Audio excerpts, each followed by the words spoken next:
তিলক বর্মা খুব জোর বেঁচে গিয়েছে, তার জানও যেতে পারত। এমন একটা ঘটনা তার সাথে ঘটেছিল কি পুরো অবাক করার মতো। সে নিজেই সেই ঘটনার খোলাসা করেছে এবং জানিয়ে দিয়েছে।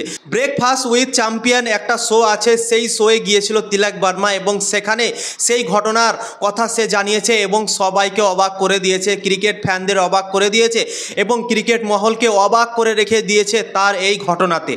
তো কি এমন হয়েছিল চলো তোমাদেরকে বলে দিচ্ছি। এশিয়া কাপে তিলক বর্মা দুর্দান্ত অসাধারণ পারফরমেন্স করেছিল ফাইনাল ম্যাচে এবং 69 রানের একটা ইনিংস খেলে পুরো বিশ্বর কাছে, পুরো দেশের কাছে এখন তিলক বর্মা হিরো হয়ে গিয়েছে। সেই তিলক বর্মার সাথে এমন একটা ঘটনা ঘটে গিয়েছে কি অবাক করার মতো, ঠিক আছে। 2022 সালে ইন্ডিয়া এ থেকে খেলতে গিয়েছিল বাংলাদেশে এবং সেখানেই এই ঘটনাটা ঘটেছে।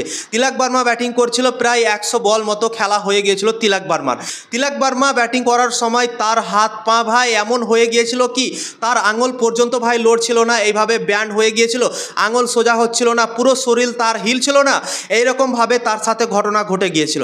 এবং তারপর টিমের যে ম্যানেজমেন্ট ছিল সেই ম্যানেজমেন্ট মুম্বাই ইন্ডিয়ান্সের যে আকাশ আম্বানি আছে সেই আকাশ আম্বানিকে জানিয়েছিল সেই ঘটনা কি তিলক বর্মার সাথে এইরকম হয়েছে।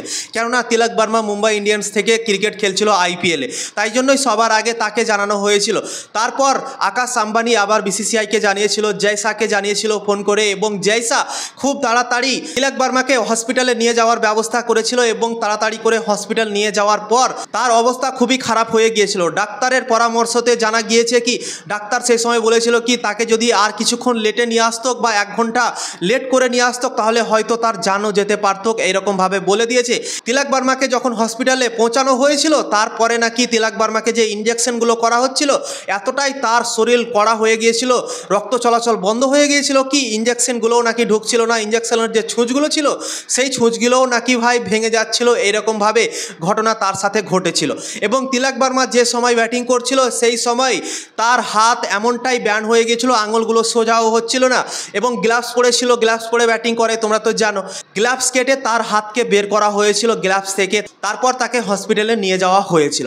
তো এই রকম ঘটনা ঘটেছিল তিলক বর্মার সাথে। তিলক বর্মা ভারতীয় দলে জায়গা করতে চাইছিল, ইন্ডিয়া এ দল থেকে টেস্ট ক্রিকেট খেলে টেস্ট ক্রিকেটে খাস করে জায়গা করতে চাইছিল এবং সে অনেকটা ফিটনেস তৈরি করতে চাইছিল যেন সে ফিল্ডিং ভালো করতে পারে, তার নিজের ফিটনেস দুর্দান্ত করতে পারে। তাই জন্যই সে জিমে অনেক খাটাখাটি করছিল, এক্সট্রা অর্ডিনারিভাবে খাটাখাটি করছিল ভারতীয় দলের জায়গা করার জন্য।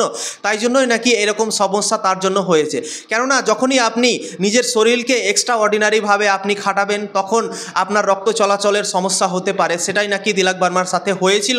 রক্ত চলাচল বন্ধ হয়ে গিয়েছিল ব্যাটিং করার সময় তিলক বর্মার এবং তাই জন্যই তার শরীরের কোনো ভাগ ঠিকঠাকভাবে কাজ করছিল না এবং রক্ত চলাচল বন্ধ হওয়ার জন্য সে মনে হচ্ছিল কি একটা পাথরের মতো হয়ে গিয়েছিল, তার হাত পা লড়ছিল না, একদম ব্যান্ড হয়ে গিয়েছিল তার শরীর, এরকম মনে হচ্ছিল।